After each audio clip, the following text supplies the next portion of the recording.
Okay, this is 14. Okay, are you ready? I'm ready. All right, here we go. What's up, everyone? Welcome to Backlog and Beyond, the podcast where we talk about the old games we want to beat, but the new ones we play instead. I'm your host, Jeff Zavatero. And I'm your other host, Nathan Hawkins, and this is episode 14. Yeah. It has been quite the week over the last few days. Yeah, I've been pretty busy, actually, compared to usual weeks. It's been pretty busy. Busy with, like, kids. Yeah, well, that, for sure. I mean, what's nice, though, is that I think I mentioned this in the last episode, I keep saying it, but people, it makes all the difference when you just let your babies figure it out. You put them in their bassinet, you give them like 5 minutes, you check on them. You give them 10 minutes, you check on them. Eventually, they just put themselves to sleep, and they figure it out. And before you know it, you're putting them down for a nap, and they fall asleep within 5 minutes on their own, and you get like an hour or two to yourself. It's amazing. Clearly, that wasn't how I was raised to nap, because I can never go to sleep on my own. Yeah, you just gotta let them cry. You gotta let them cry, and honestly, they won't last for more than an hour sometimes. And you check in every 15 minutes just to make sure they're okay, and you try to calm them down. But you're only there for like 10, 15 seconds, and you walk back out. They gotta figure it out. Valid. All right. Pretty amazing. Well, you and anyone who follows me on social media knows the couple days I've been having. We had to put our cat Orion down. Yeah, that's really sad. He just woke up panting and turned out to be heart failure. So, like they said, his longest he could live with medicine was 6 months to a year, and the quality of life goes way down. So, yeah, it was a decision we had to make. We had 2 good years with him. We knew the risks of adopting an older cat, so. That's but true. He was still young. He was like 6 when we got him, so. That's crazy. He was 8. I know. It was just so quick. Yeah. And That's like sad. with cats, there's no way to like know. Yeah, they just all of a sudden. Yeah, because All of a sudden he's just like, hey, this is it. Right. Yeah, exactly. Yeah, with dogs, it's like you just kind of have an idea. You're constantly seeing them eating and drinking and the way they act. And they're like, around you all the time. They said with dogs, like they'll cough and like they'll show signs, but cats will just like the day it happens are just like, hey. He was like laying against the door and he was panting and he wasn't being responsive to us. And so we knew we were going to have to take him, and I'm like, I could only think of one more thing to get his attention, and I took out his treats and I shook the thing. He like sat up. Poor guy. He was like, man. Treats? But like he wouldn't eat one because he wasn't feeling well enough, but like that was Poor so guy. funny. Yeah, no, I bet. Like that's kind of what happened when Murphy had seizures. We have to give him a trigger word, because otherwise he will not come out of the seizure, and he will become defensive, and he will like defensively bite you if you get too close, because he has no idea where he is. He has no idea who you are, where he is. He is scared to death. So the only way to get him out of the seizure, you have to say something. So like we'll say, want to go on an adventure, want a treat, want breakfast, like where's your leash, collar, something, harness, whatever. We had to know the words that he immediately reacts to, and we use those words, and it snaps him out of it. Luckily, he hasn't had a seizure in over a year, so That's good. thank God to phenobarbital. But anyway, so yeah, I'm sorry about Orion, man. That sucks, and I appreciate. can only it. half imagine what that's like. I mean, I feel like I've lost Murphy almost once, and that was really hard coming to a quiet house. Yeah. No, that was the worst part. Like, I went to work after, and I was like, okay, I've had time to process, and I came home. I'm like, oh, yeah. Yeah. No, it sucks. Yeah, exactly. So, well. We got a lot of good pictures, though, because he loved to lay on Emily's face in particular. That's awesome. So we have a lot of good memories of That's really cool. Well, that's nice. Yeah, so why don't we move on to video games? This is something positive. Jeff and Nathan talk about sad pet stuff. Oh, man. That's going to be our podcast. Yeah, just call it Sad Pets. Or just call it Sad. We just talk about anything that's depressing. Valid. I would do that, honestly. I'll be sad all day. Let's do it. That'd be horrible for people who actually have depression. Like, do not listen to our podcast. Or if you need someone to bond with, we're your people. I mean, that's true. That's like maybe it'll make them feel better. True. All right. I got to play Ghost of Tsushima a little bit. I've been streaming it exclusively, I guess. I've composed another haiku. I found a set of legendary archer armor. I've unlocked some more charm slots. Getting much better at combat and stealth. Oddly enough, I'm just getting the flow. And what's really been making the difference is that's actually switching between the stances. That's been a huge difference. Like, if anybody's having trouble with Ghost of Tsushima, every opportunity you get to switch your stance, depending on who's attacking you, do it, because you take them out so much more quickly. Also, upgrading my armor and katanas helped as well. The strikes are way more improved, and they're just more efficient. Awesome. I think I'm close to finishing Lady Masako's missions as well. So, but yeah, I'm loving the game. It's great. Also, I'm in like 5 hours into Guacamelee. A lot more time playing. Been able to play like on the Switch and stuff. How far are you into that game, by the way? I haven't gotten very much further. I'm still like looking for that last member of the dude's band. Oh, okay. Like, I'm pretty far. Like, there's just a piece I can't get through. Okay, yeah, so I'm actually I'm at the last location.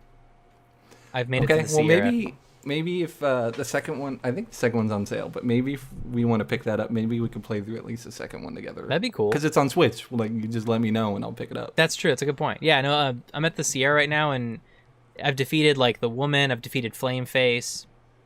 So I think I'm headed for like the final boss, dude. So I don't know. I'm not gonna spoil like anything at all, but you unlock some amazing powers, like really amazing powers. Awesome. Some of them are hilarious. I don't want to spoil it because there's some really funny jokes. So I'm just gonna leave it at that. But Guacamelee, I'm having a blast with it. It's getting way more challenging now that you actually have these additional like traversal powers. Mm-hmm. Getting through some of these puzzles is way harder. There was a point where I felt like I was playing Celeste again, like no joke. So if that gives you any clue as to how hard it gets, there are a couple of puzzles where it's that bad. So okay, yeah, I'm excited to pick it up again. I played some Fall Guys this week. We streamed it again. I think did we? No, we didn't stream it. It was just you and I lost like every single game. Yeah, I did. I think I won one. Yeah, it was that last second. Oh, yeah, when the one where you're on the different levels and the blocks are falling, and like I knew it was down to me and one other guy, and Nathan's like, "That guy's way above you." He was. And then I made a jump and a dive for a block, knowing I wasn't going to make it, but apparently that gave me enough time to let him fall. Past you. And I won another crown. He was literally midair and won, and he was going to die. It was amazing. So beautiful. Oh, yeah, we didn't stream that one. I think I did save that moment though, so I might post that on social media. You should.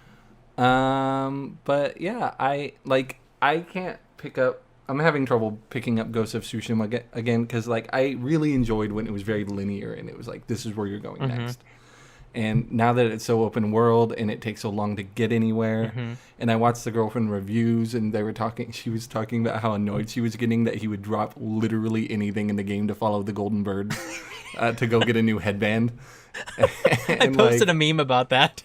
I was like, I don't know if this game, but like I really enjoyed where like the story was taking it. Right. Like, so I want to pick it up and play it more, but I don't know if I can. Yeah, I mean, fast travel, I feel like you can get places pretty quickly once you've been there. Then going back to places, and like a lot of the times, like the Masako missions, she'll be like way at the top of the map versus you're at the bottom of the map.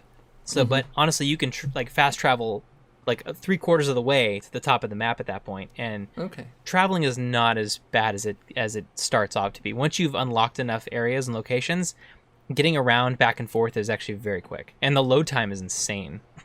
Okay. So, I don't know if that helps. Yeah, maybe I'll give it another shot. Tony Hawk is coming out soon. Yeah. We're going to talk about it in a second, so I'm going to beat that in 3 days, and then I'll think about it. I saw this one guy tweet. He was like, how the hell do you people, like, beat like the people with these jobs and social lives beat games at, like, 40-hour games in a week? It's like, how is this possible? You sacrifice sleep. Yeah, and everything else. Yeah.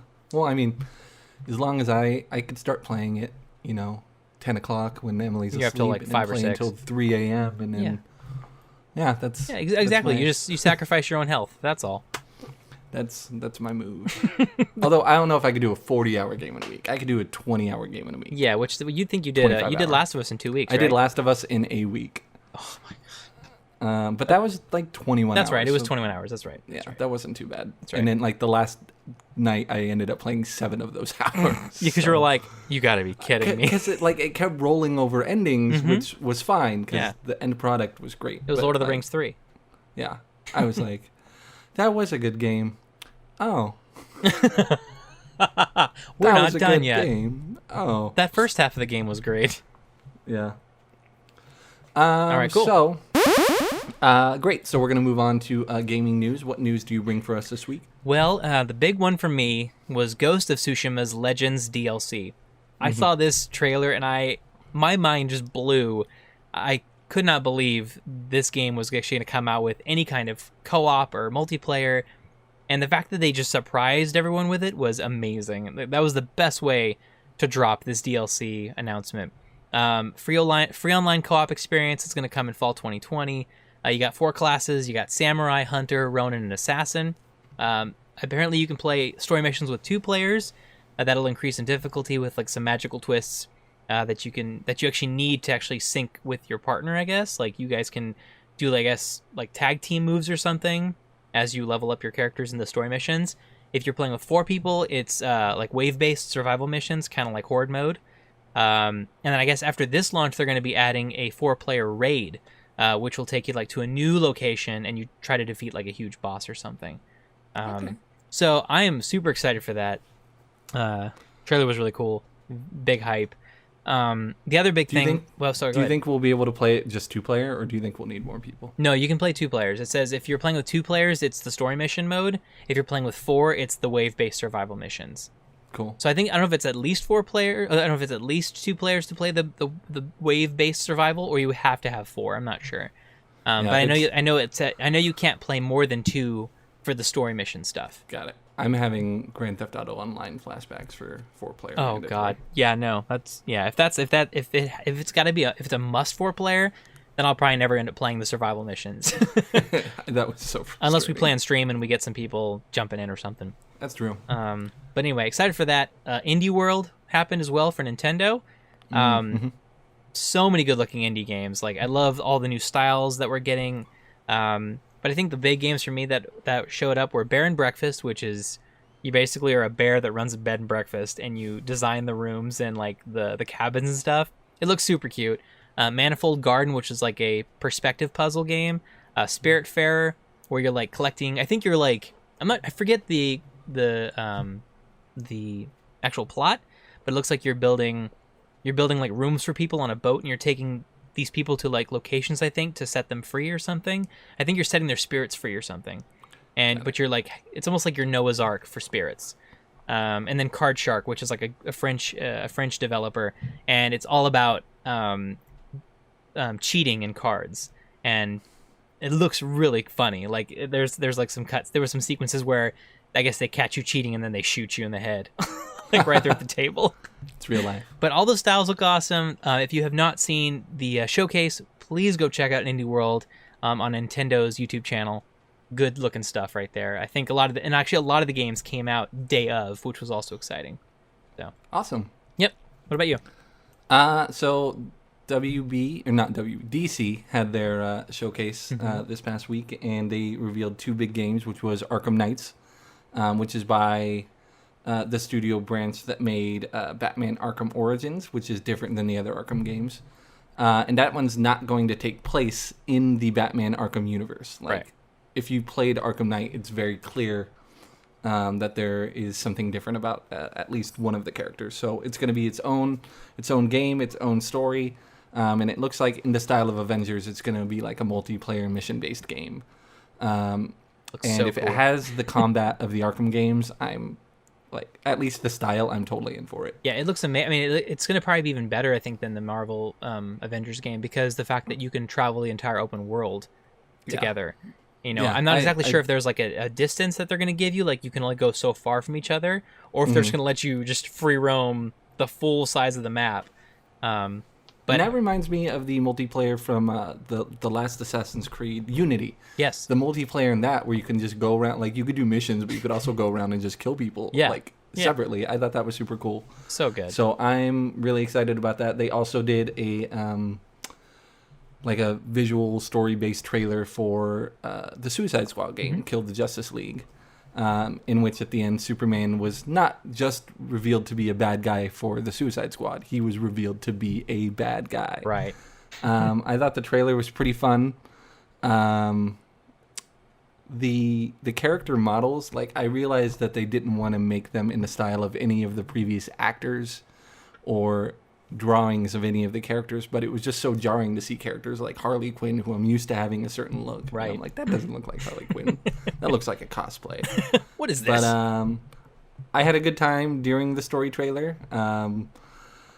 I guess it remains to be seen if the game is for me. It just depends on the combat and the style for that one. Right. But that one is by the Arkham world people. Rocksteady. The Batman Arkham game people. So it should at least be, fun. Right. If in the Arkham Knights game, who do you see yourself playing most of the time? Oh, I want to play Boomerang. I loved at the end when Superman killed that guy and just the boomerang smacks him in the back. Oh no, I meant sorry, Arkham Knights. Oh, sorry. I might play as Dick Grayson, but I'm a big Red Hood fan. Yeah, I thought that was pretty cool. I was like, wow, they have the Red Hood there. I was like, that's badass. Yeah. Yeah, I mean, I think all of them will be fun, and I know enough. I was a big Batman graphic novel fan, so I know enough about each of the characters, and they're doing the Court of Owls storyline, which is really cool, and there's already some really interesting theories. I don't think I'll go through them, because I don't know if that counts as spoilers, but depending on where it goes, I think it could be really fun. That's awesome. Very clearly a different voice cast. They didn't have Kevin Conroy as Batman, which was, he was very iconic in the Arkham games. Right. And, obviously the animated series. Right. They also showed, I know it's not video games, but they showed the trailer for the new Batman movie with Robert Pattinson. How do you feel about Robert Pattinson? I don't know. The more I see, the more I'm like, okay. I'm slowly. It's kind of like a fine wine. You kind of have to get used to it. I'm the opposite. When I found out he was cast, I was like, yeah. Oh wow. Okay. Robert I was the Pattinson's complete awesome. Opposite. I was the complete opposite. And then the more I'm seeing, the more I'm like, what are they doing? It's very clearly a departure from any Batman lore. Oh, definitely is. He looks super I don't like his hair. He doesn't look like I'm hoping it's just pre Bruce Wayne character. Right. He's got Batman because in the canon he is Batman, and then Bruce Wayne's the character. Right. But I don't like the cowl from the front. I don't like the costume from the front. The cowl looked a little weird. I agree. I'll agree with you there. The cowl looked weird. I was like, it's kind of an interesting cowl. But at least the Batman mobile didn't look like a penis. Which one are you referring to? The one from Batman Forever? Yeah.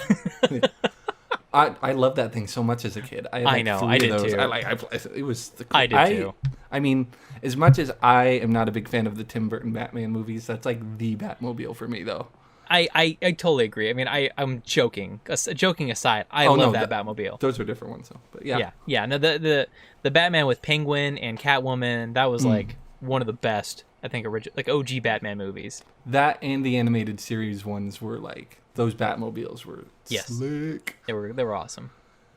But yeah, I really liked his Batman voice, but I didn't like. Who are you? Punch, punch, punch, punch, kick, arm break. I'm vengeance. I was waiting for to say justice. I was like, all right, Robert Pattinson.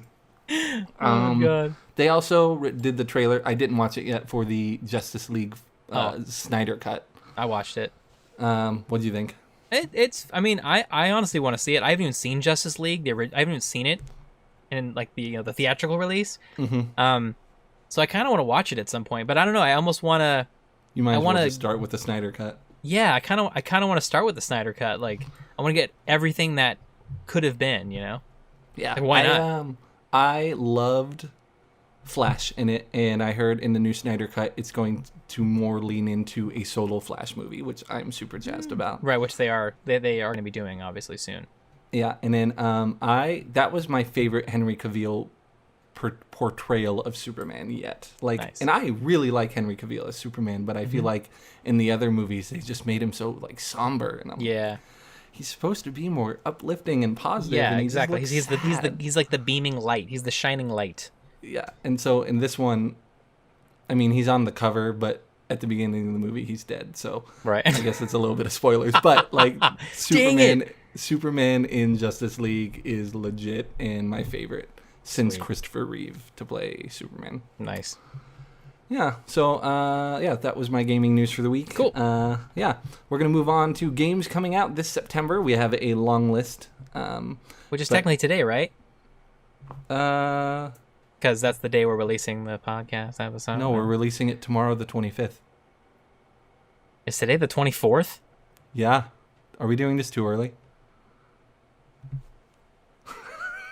Anyway, we're going to talk about next month's... We're not. We're not. That's okay, right. We do these the last podcast of the month. Okay, yeah. That's right. It's not tomorrow, Nathan. Today's the 24th. I'm done. For us, and then today for you, if you're listening on release day, is the 25th.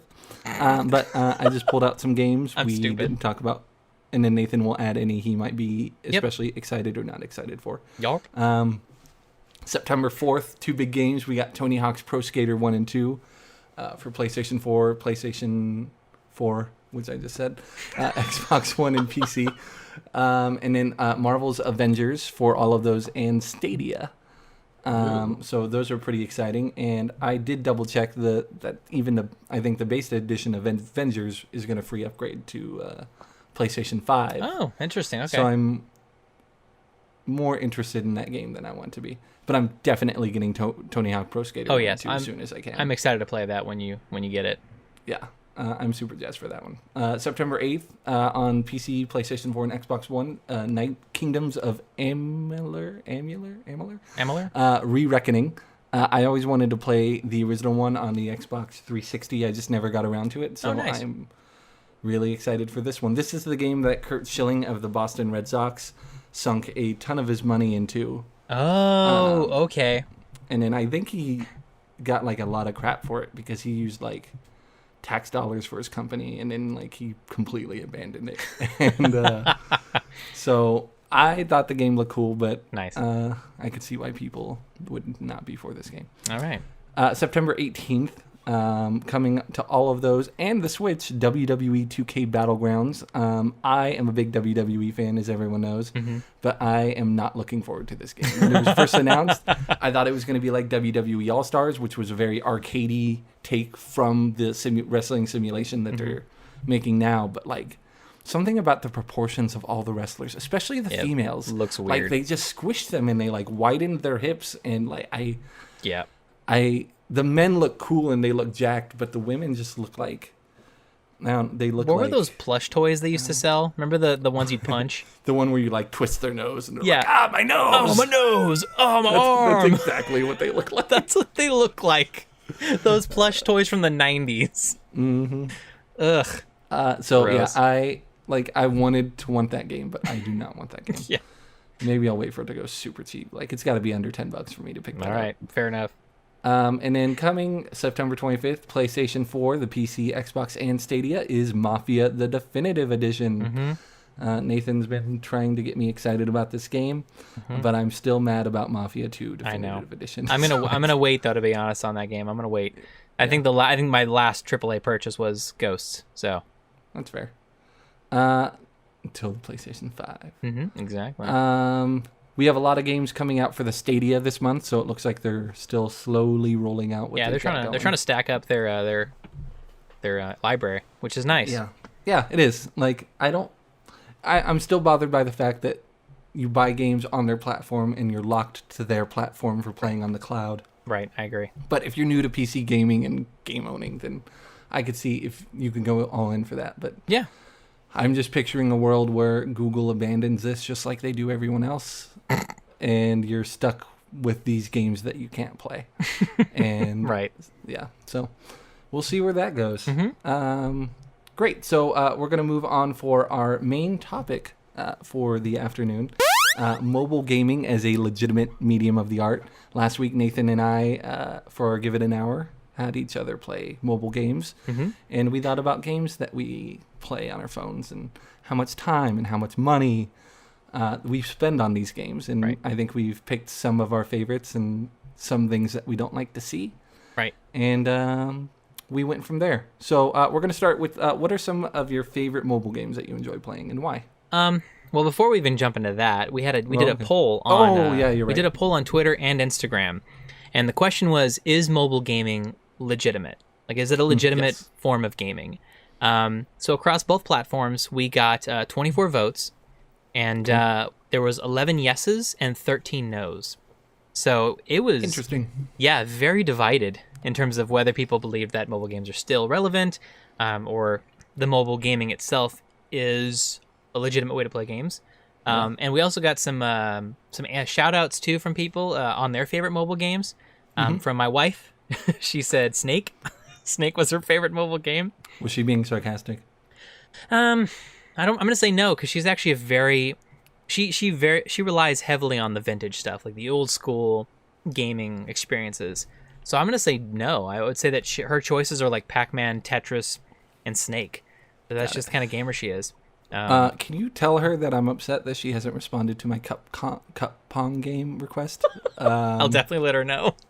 I'm like, she sees it in her text messages. Yeah, so and she you're very like clearly ignored it. But you're just like glaring at the phone, like, come on. Also, we have the slowest game of Words with Friends ever. She plays once a week, and then I'm like, okay. Okay, fine. Deputy Dangerous on Instagram, and he's also a Twitch streamer. Pokemon Go is his favorite mobile game. Yeah. Kaylor James Games from Instagram said Peggle on Xbox One. So he's not even playing on mobile. He's actually playing a mobile game that was ported to a console. I'll count it. Yeah, exactly. And then A.Q, also from Instagram, one of our followers, his favorite is Zero City, which I believe is a zombie, like real-time strategy kind of game. Okay. So those people that reached out, with their favorite mobile games. But yeah, the favorite mobile games that I tend to play are the more like relaxing puzzle games. The ones that don't take a lot of attention. They're easy. Really, they got to be easy to put down and pick back up like months later, without needing a recap at all. There's this one great game that I love on Apple Arcade called Handled with Care, and you play this girl who is, I guess, like she's an antique restorer, and she moves to this country or this location where she doesn't really know anybody, but she goes for the summer, I think, to like kind of start her job or do some work there during the summer. And it's really cool because like you have to like pop open these basic like household items, like a tape deck or just like normal stuff that you could do, just pop open with a screwdriver. So you have to use basic tools, like replace cogwheels, missing screws. But in the process of actually doing all this, you actually end up getting involved in these people's lives that you're actually repairing their stuff. So not only are you repairing their things, you're repairing their lives. So it's a really cool like metaphor on that. It's really sweet. It's a really cute game. Grindstone, super satisfying. I made you play that. Yep. I also play this other game, which is a serious guilty pleasure. It's Housescapes, where you play the part of like a butler. And it's just a simple like I've seen the ad for that. Yeah, I can't tell you how. And keep going. It's just a simple like match the fruit, match the colors, whatever, and you have to do it in so many moves. And when you beat a level, you get like points to renovate this old house, and it's really satisfying to like design the house the way you want to design it. Like you choose like the style of the furniture or like the color of the furniture and the drapes, and I'm gonna put in like a fish tank or whatever. But it's kind of like a guilty pleasure. Fallout Shelter, that's a good one. Yeah. Can I go back to the Housescapes one? Yeah, go ahead. Because the ads are always, you're in this tough situation. Do you use this or do you use this? And you're like, that. And then you go through the whole story. It's like, did you like that? Get Housescapes. And then you do it, and it's a color matching game, and then you design a house. Yeah. There are literally no choices that you need to make that have any consequence. None. And like that really grinds my gears. Like, because really I want the other game. Right. No, exactly. I don't know. I really honestly hate any mobile game trailer. Like, every mobile game trailer is the most, like, what's the word for it? It's fake. They're so fake. It's all CGI trailers of, like, this person fighting this person, and you play the game, and it's, like, nothing like that. The graphics look nothing similar. Mm-hmm. Like, if you're going to do a mobile game trailer, show me the actual gameplay. I don't want to see this insanely cinematic trailer that's not even close to what the gameplay is in the first place. The only one that I've seen is very accurate because I do more downloads from Instagram than I'd like to admit. Like the voodoo games, they're the ones that mostly they're the meter, and then you like hit it in the middle and you see how far. Like I had a baseball one, like how far can you hit the baseball? Right. I've downloaded a lot of those, and those are exactly as advertised. Like, the only issue is how many ads are in those. And on iPhone, it's particularly frustrating to get out of an ad because they make the button so small. On Android, I can just hit the back button and it would go away. Yeah, exactly. But yeah, those if it's like a voodoo game, I'm like, okay, I know I can at least have fun for like 6 hours in this game. Yeah, and then I'll just delete the app later. Yep, to make room for another one. It's true though. Cut the Rope, that's a really good one. That's a fun one. It's all like physics based. You have to kind of like, I don't know if you've played Cut the Rope. You have to like feed these little monsters candies, and you have to like shoot ropes and cut things to feed the little monsters. And then Angry Birds is also just a fun one. So those are some of the fun ones that I end up playing. What about you? Obviously my number one is Pokemon Go. Yep. I've been playing Words with Friends a lot during quarantine. Nice. Like Samsung has a games launcher, and if you open your games through it, it'll tell you how many hours you've played. Gotcha. And I started playing Words with Friends during quarantine, and I had 110 hours since March. Wow. And then since November, I had over 150 hours in Pokemon Go. Yeah. So, but ever since I got the iPhone, I've been playing a ton of pigeon games with friends. Like I said, I play a ton of Instagram ads games. Like I'll try anything if it looks fun in the ad. Yeah, Jeff's beaten me like at every single pigeon game possible, except for chess. Which I just really think you just got frustrated and gave up. I hated how long that game was taking, so it's like it's throwing chess. my queen at you. It's chess. I know, but like they have like all of these like quick like cup pong and darts, and then they're like battleship. chess. Yeah, and we're gonna play chess. Yeah. Well, I knew it was gonna break you at some point. I was like, I gotta find one game that I can beat him at that he's just gonna be like, F this. I think for how hazardous I was being, I got a lot more of your guys than I should. did. I made some dumb moves though. Like there was one I was like, why did I do that? Like I saw it immediately after I had my king and a pawn, and then you moved your rook, and you're like, oh no. Yeah. And my pawn killed your rook. Yeah. And then, that was stupid. I was like, that man, was I could have. funny. I know, but then I had like 3 queens at the end of the game, so I was fine with that. I know. I had no idea actually that moving a pawn to the end of the board made them a queen. Oh, you didn't know that? Yeah, you no, can. because I was like, I texted my friend because I was like live tweeting how mad I was at this game, and I'm like, I just want to get my pawn to the end, and I want to say king me dog like it was checkers, and then you got yours, and it turned into a queen, and I'm like, oh, that's a thing. Oh no. Well, technically, you can do either queen or knight. You get knighted at the end, or you can turn into a queen. Why would you do a knight? I don't know. I think that's like just make all of them maybe queens. Maybe if I had 5 queens, I don't know. Yeah, like seriously. Anyway. All right. Well, that's pretty cool, I guess. Yeah. How would you? How would you signify it? I guess if you had 5 queens on a live chessboard, but who knows? I don't think you would. I think what you do is you I forget actually how you do it, but I think you just call that piece a queen, I think. There's a way to do it, I think. Or like you use like a quarter or like a piece. I forget what it is. Or like there's like little cardboard pieces you can use or something. I don't know. Got it. Well, moving on to other games I like to play. Like a lot of point and click games I think really work well on phone, and you can play them casually. I recently got one of the Ace Attorney games for iPhone. And since nobody really has a DS anymore, I think that's the best way to play that game. Because it's awesome. You don't have to do any fighting or really action. You just continue the story and point and click on the clues. And it's actually, I think I might enjoy playing it this way than on the Switch, unless I'm playing it on the TV on the Switch. Gotcha. Playing it on the TV is pretty dope. That's awesome. I also really like to play emulated games. When I had my Android, I was able to hook up a Bluetooth controller, which I'm going to be able to do with the DualShock 4. Nice. With this thing.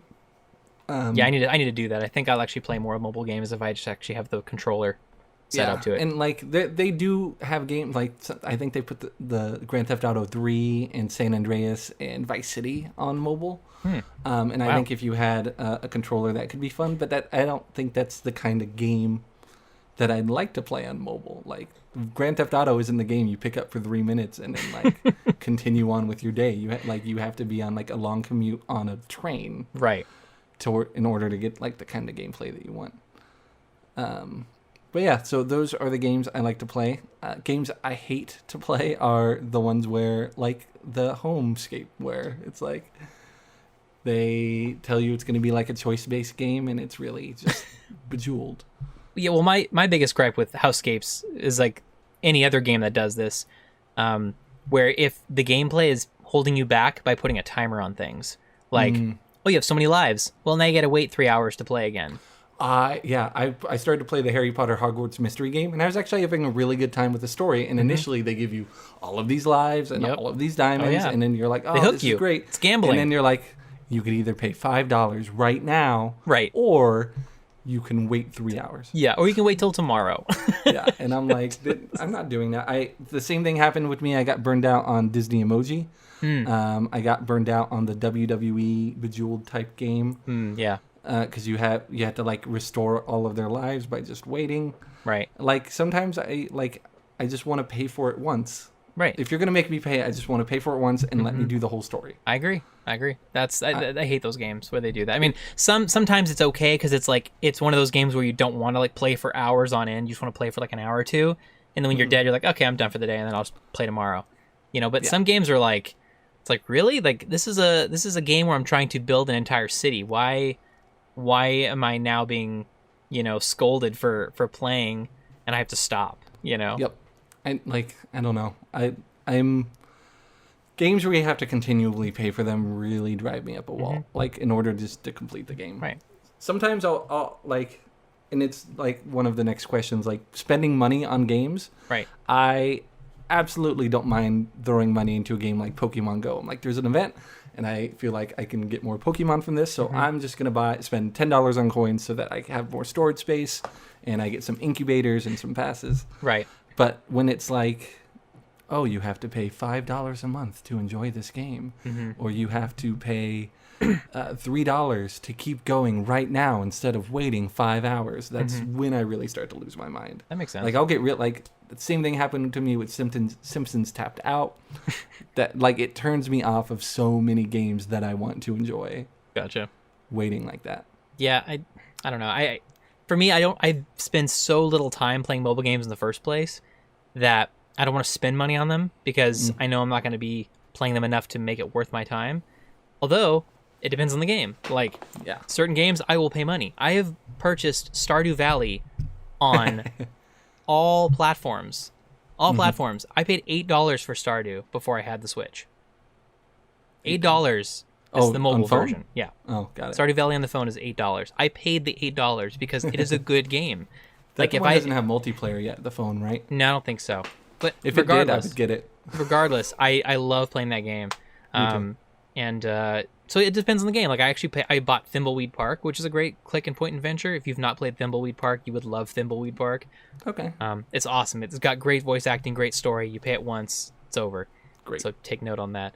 But yeah, I don't know. I don't want to spend much money on mobile games, and any game that makes me pay more money, I don't even touch it. I either end up deleting it, or I just never. I just end up being patient enough to where, like, I'll play something else. I'll just move on to the next mobile game instead. You pay for Apple Arcade though, right? Yes, which I think is a little bit different because honestly, the trend it seems like with mobile games, the quality originally used to be very low, and it was very like, let's just play for an hour and then I'm done. It's super casual. But the way gaming has shaped and changed, mobile gaming, here, I'll give you some numbers here. I actually did some research. Top 5 grossing mobile games. Monster Strike is number 1. This was this came out in August of 2013.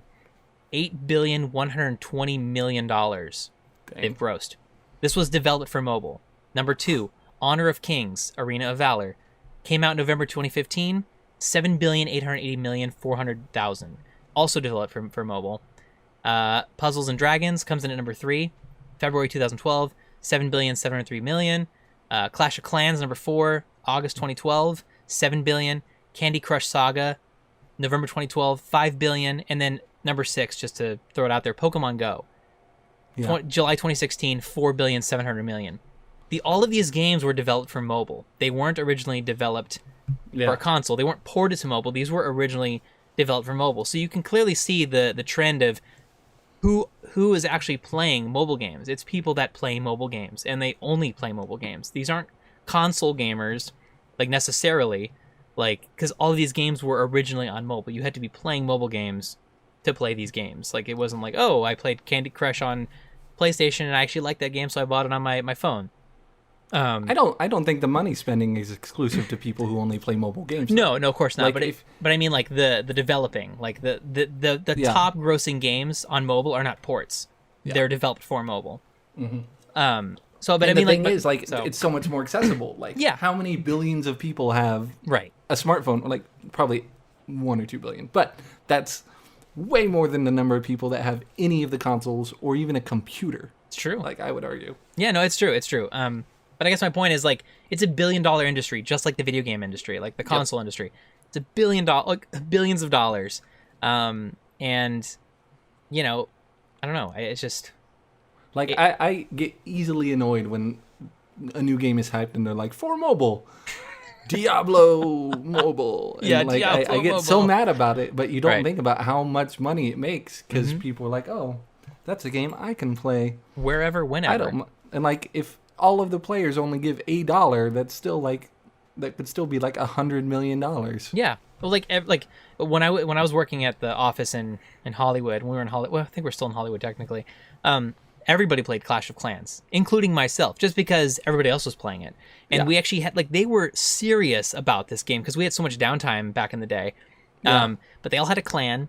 Like, everybody got involved in the clan. We'd actually have wars, and we'd all go into the main eating area and call it the war room. And we all would go in and, like, take turns, like, fighting these other clans and to, like, win these battles, these epic battles. Another one that everybody played at work was Mr. Jump. But just in general, Mr. Jump is a horrible game, by the way. I mean, it's great, but it's one of the most infuriating games you'll ever play. But just saying, like, mobile games were huge in my office because we had so much downtime, and that's what people did. They just played on their phones. So yeah. And like, they're so easily and casual to pick up. Like, you say you play them less than you play regular games, but I think if you add the 5-10 minute sessions that you play these games in, it's a lot more than you think. Like, I set out to only play Grindstone for an hour, and I guarantee you I put at least 6. Wow. Because I would get in bed and I'd be like, okay, I'm just gonna play. Nice. And then Yeah. And then I would die, and then I'd be like, all right, I'm just gonna try it one more time. Nice. And Yeah, exactly. I think one night alone I played for like 2.5 hours, just Right. like trying to get past like 2 or 3 levels. Yeah.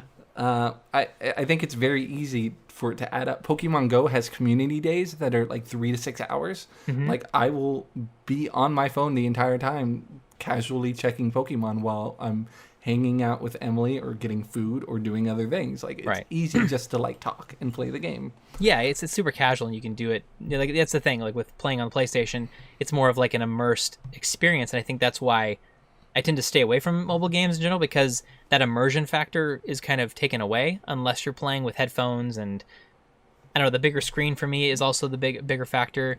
But I think mobile is more about how fun it is rather than how Right. engrossed I can get into the story. If I want to, like, to me, getting into a story game is like sitting down for a movie. Like, I know I'm setting aside time for this experience. I can't Right. play Uncharted 4 and like also watch Scrubs with my other No, eye. I definitely can not. play Grindstone and binge Scrubs and still know what's going on in both mediums. right. So I not looking at the numbers, but since 2016, I could probably say I've spent at least 500 hours in Pokemon Go. I believe it. I believe it. Like- I mean, I don't know. I do feel like, though, it is geared for the casual gamer. For that very. I mean, Oh, what's yeah. funny is you call them I guess what's funny Casual is they're- gamers play these games Yeah. more than I play the games I pay $60 for. Exactly what I was going to say. Like, the fact that casual gamers are probably playing more games, they're spending more time playing games than gamers are, like console like, gamers. Look how like $8 for Stardew Valley felt like a lot on the phone, but you pay Right. $15 for it on the computer, and you're like, it's the same game. Like, the Yeah. only thing he didn't include was multiplayer. Yeah, if you hook up a Yet. controller to your phone, you're basically playing the exact same game, and Yeah. you can you can cast it to your television. And my screen is almost the same size as the screen of the Switch, if not the same size of the Switch. So it's It's not true. even like I'm losing out. I'm just playing with a different controller. Right. It's true. I mean, for me, It all depends on I guess in general, it depends on the experience you want. I feel like a lot of the games that used to be developed were intended for more, quick, let's just one and done kind of thing. Mm-hmm.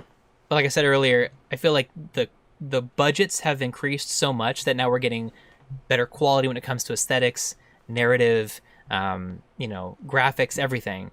And I don't know if it's just because like the tech's easier to work with now, or if it's just more saturated to where everybody has the opportunity to do so, and now everyone's just dipping their toes in the mobile game pool. Yeah. But now everyone can play console games on their smart devices. Literally, you can stream all of your games through your phone. Like they have what is it? Stadia. Stadia. You could play that's the good thing about buying through their medium is you could play Mafia Definitive Edition like on the go. Yeah, you have remote play on PlayStation, which you can play on your phone. Mm-hmm. And Xbox is going to be coming out with their streaming service. Apparently, you can play all of your games just streaming on all of your devices. Yeah. So I mean, it's whether you think that mobile is legitimate in the developing side or just playing on mobile in general, it's both.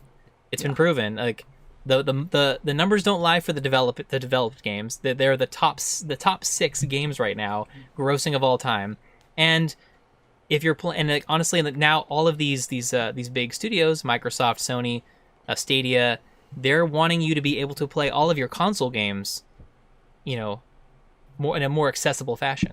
Yep. It's insane. Yeah, it's great.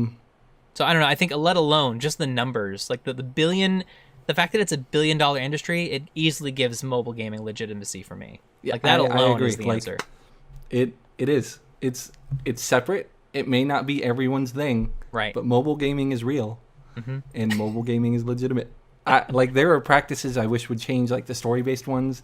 Like I would rather pay $15 for Harry Potter's dungeon or whatever than have to wait 6 weeks to play it for free. Right, I agree. It really depends on the game. It depends on. There's a bunch of depending factors, but ultimately, you can't say mobile gaming is illegitimate. Yeah, I agree. Whew. That was a lot. It was a lot. So we're going to move on. We're going to play a game. We're going to go back to the good old video game Taboo. Get my timer ready. Oh, no. Sweet We're Jesus. not going to do well. I don't think I'm going to do well in this one either, to be honest. Okay. Well, we're going to try it. We're going to try. I guess I'll go first. All right. Sending them to you. Cool. Okay. So, are you ready? I'm ready. Tell me when. You got the timer going? I got it.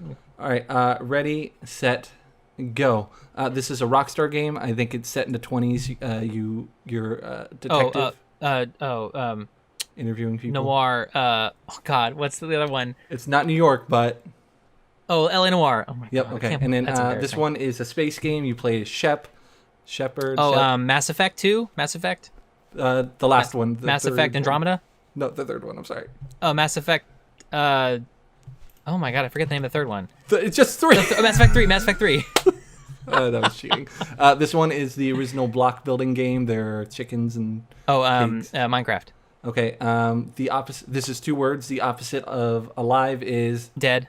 And dead. then the second word is like it makes up all of your skin and all of your stuff. Oh, the little dead cell. Yes. Okay. This one is you're playing as a character with a head made out of something you could. Oh, I said a word from it. Okay. Okay. And then this one we've had before. It has like Gimli on the cover. Lord of the Rings, Battle for Mordor. Not for Mordor, but Battle for Middle Earth. And then not the first one, but Lord of the Rings 2, Battle for Middle Earth 2, whatever. All right, so this one is a space game, kind of like Diablo. I don't think you have ever played it. StarCraft? Yes, but not the first one. StarCraft 2? Okay, good. I'm gonna call it there because I'm not gonna be able to get this. The timer. Oh, timer just ended. Okay, there we go. Okay, so we got.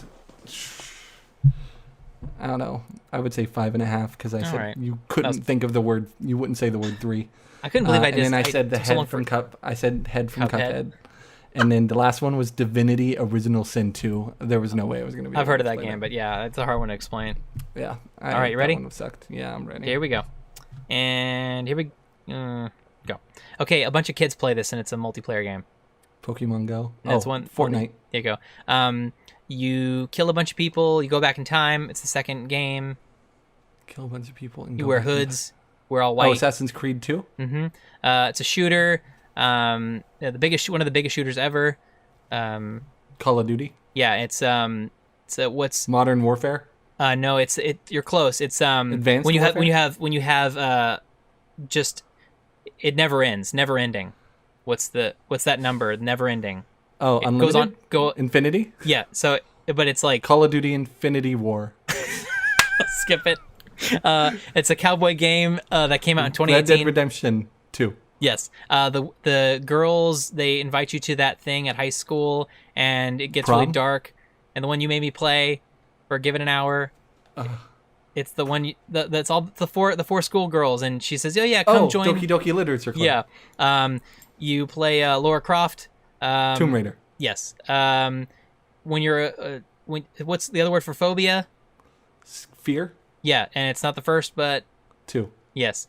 Oh God. Okay, we have to go back. Call of Duty. I don't even know what the hell that is. Yeah. So you were right, but it's not like.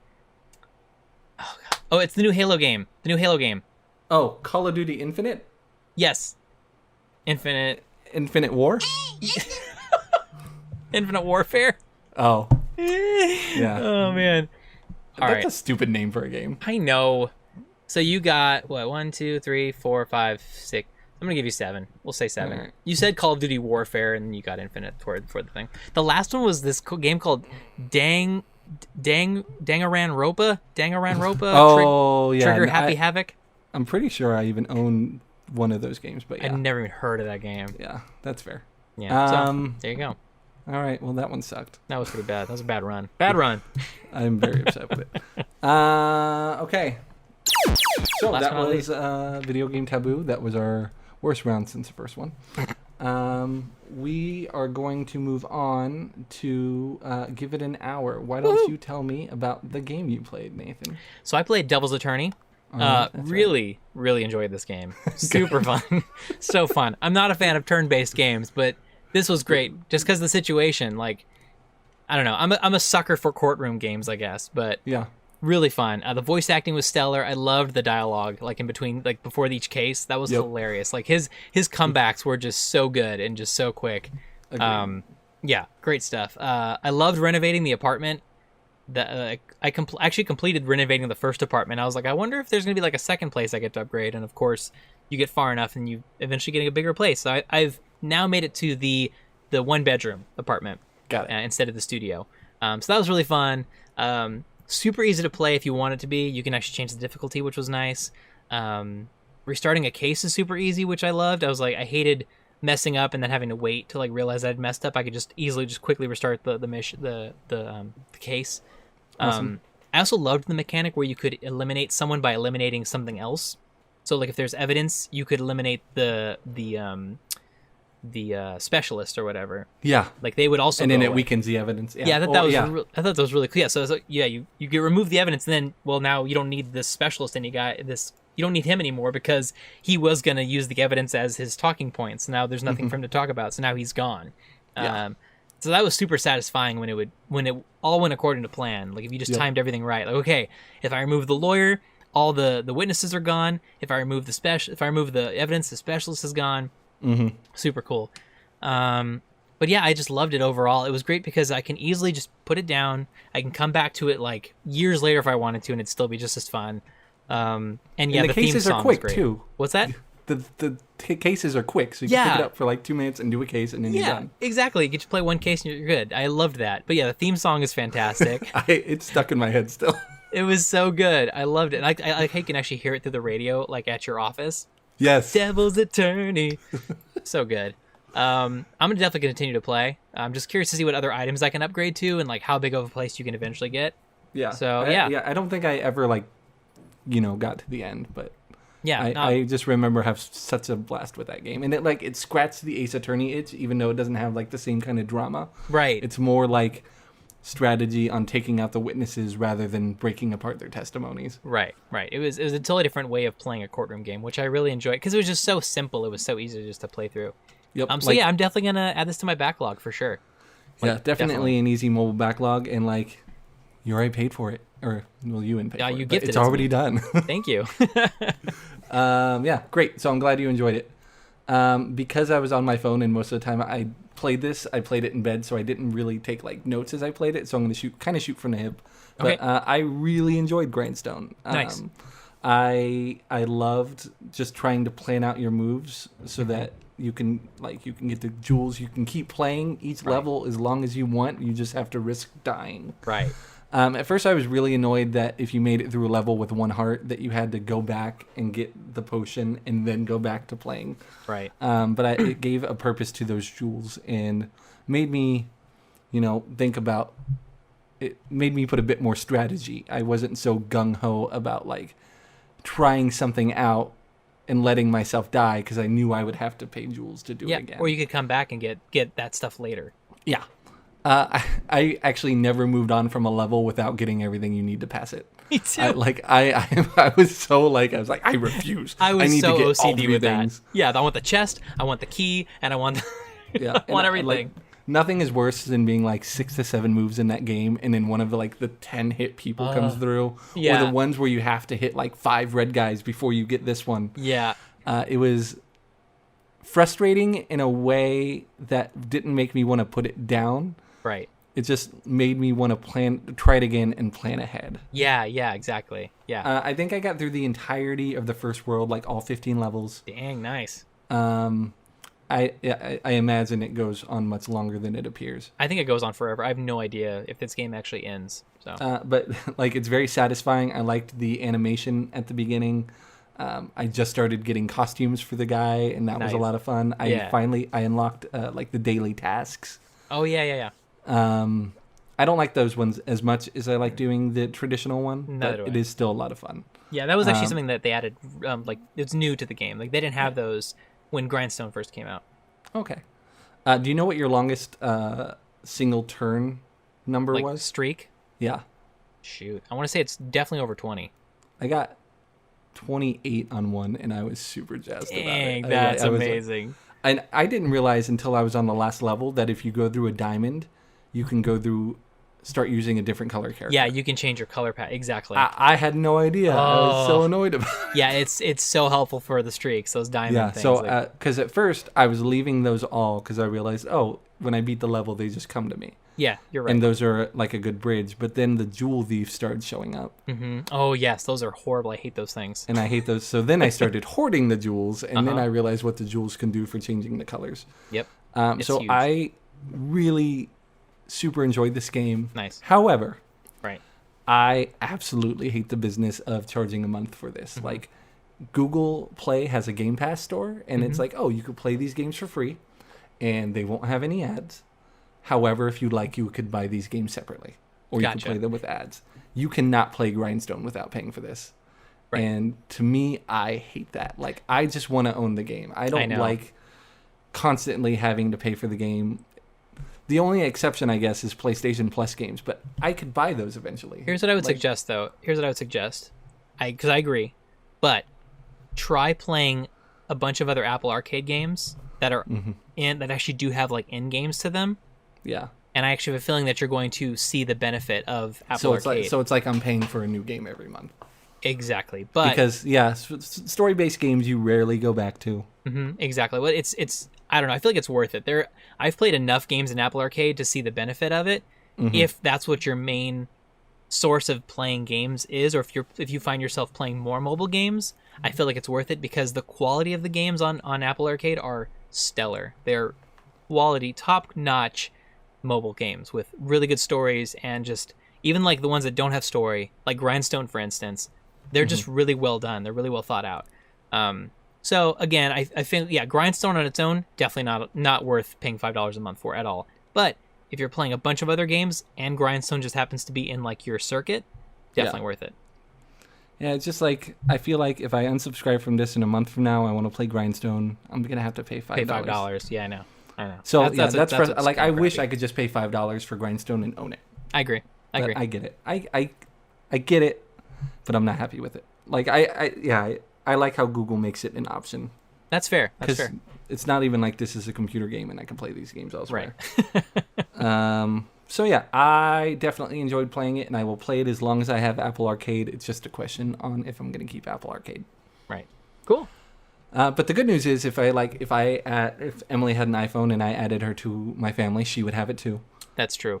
I got a free year of Apple TV Plus, so that's dope. I'm going to be watching a lot of TV shows with that. Nice. And it's like, and then you look at it like, oh, why pay subscriptions for Netflix and things like that? But like a lot of those Netflix shows, like I own Stranger Things on Blu-ray. Like you could buy that and I could own it, and I never have to pay for Netflix for that again. That's true.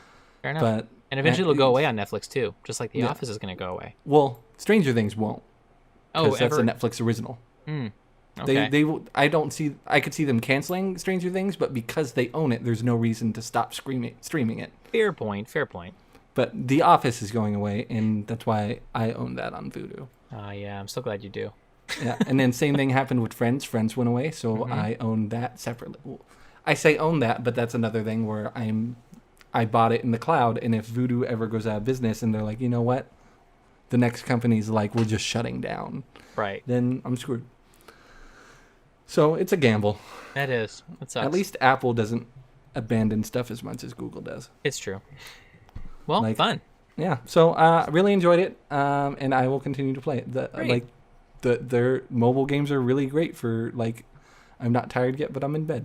That's exactly what they're best. That's when I play them the most, is when I'm in bed and I'm just awake, or when I can't get invested in a story or gameplay, like Guacamelee, like that actually takes some focus to play that game. You can't just willy-nilly whatever, at least for me.